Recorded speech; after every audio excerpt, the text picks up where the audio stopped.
ओम नमो भगवते वासुदेवाय नमः। आपका अपने चैनल प्रियंकाज़ वे पर स्वागत है। मैं प्रियंका पांडे। 2025 में मोक्षदा एकादशी का व्रत कब रखा जाएगा? तो 2025 में मार्गशीर्ष माह के शुक्ल पक्ष की मोक्षदा एकादशी का व्रत 1 दिसंबर को रखा जाएगा, जिसके नियम 30 नवंबर से ही स्टार्ट हो जाएंगे। तो मोक्षदा एकादशी का व्रत जो मोक्ष प्राप्ति के लिए रखा जाता है। जाने अनजाने अगर हमसे जीवन में कभी भी किसी भी तरह का पाप हो गया है तो मोक्षदा एकादशी का व्रत रखने से, दान पुण्य करने से उन पापों का नाश होता है। तो इसलिए मोक्षदा एकादशी का व्रत जो है वो रखा जाता है। इस दिन जो है गीता जयंती भी मनाई जाती है, क्योंकि इसी दिन भगवान कृष्ण ने महाभारत में अर्जुन को गीता का उपदेश भी दिया था, इसलिए इसी दिन गीता जयंती भी मनाई जाती है।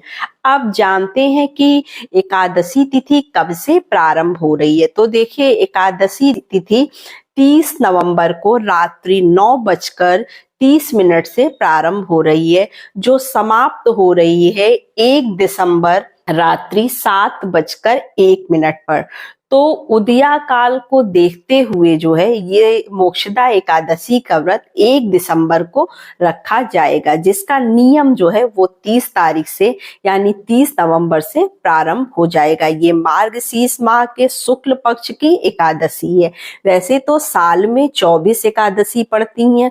कुछ लोग सभी एकादशी का व्रत रखते हैं, कुछ लोग जो खास एकादशी होती हैं उनका व्रत रखते हैं, जिसमें मोक्षदा एकादशी का बड़ा ही महत्व रहा है। इस दिन दान पुण्य धर्म करने से हमारे सभी पापों का नाश होता है। तो अब बताते हैं कि आपको यानी 30 नवंबर को जो है क्या क्या नियम के पालन करने हैं। तो देखिए, 30 नवंबर के दिन से ही एकादशी तिथि के नियम का पालन शुरू हो जाता है। तो इस दिन हमें बाल वगैरह धोकर सात्विक भोजन करना चाहिए, यानी मांस मछली मदिरा वगैरह का सेवन नहीं करना चाहिए, ब्रह्मचर्य का पालन करना चाहिए।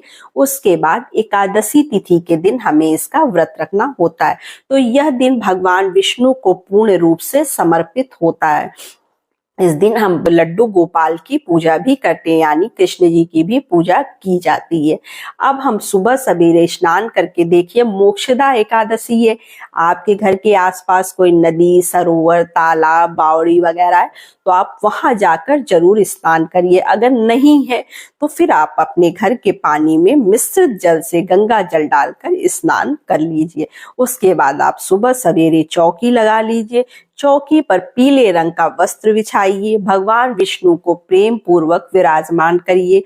लड्डू गोपाल को भी साथ में आप विराजमान करके उनकी भी पूजा करिएगा।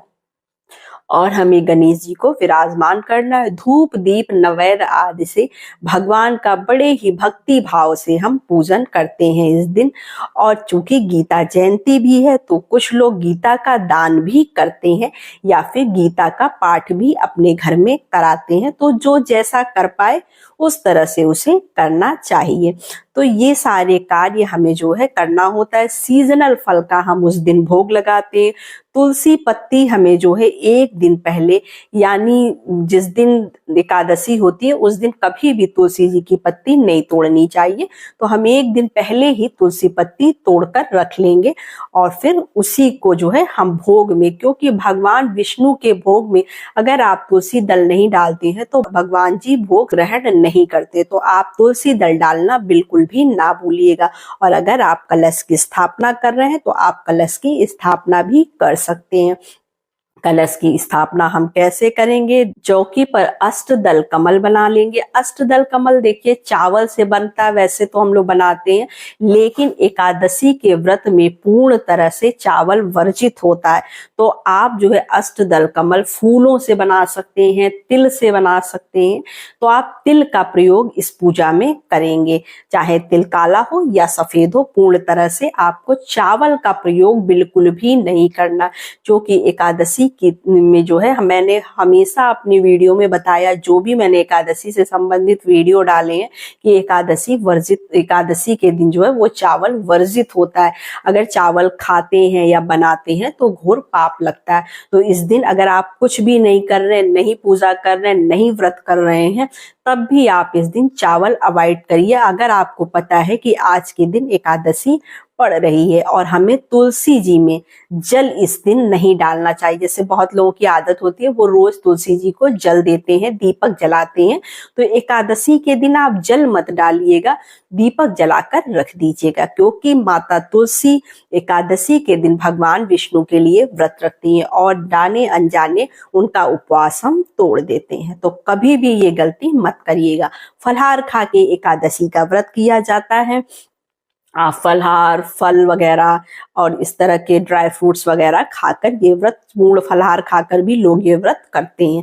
उसके बाद हमें दूसरे दिन जो है सीधा वगैरह निकाल कर दान में, देखिए आप जो भी कुछ दान कर सकते हैं, क्योंकि मार्गशीर्ष माह का महीना वैसे भी बहुत ही पावन महीना होता है। तो इस महीने में आप जो भी कुछ दान पुण्य करते और फिर ऊपर से मोक्षदा एकादशी के दिन अगर आप दान करते हैं तो आपका यह फल जो है आपको प्राप्त होता है। और आपसे जाने अनजाने कोई भी गलती अगर जीवन में हुई है तो उन सभी पापों का नाश होता है।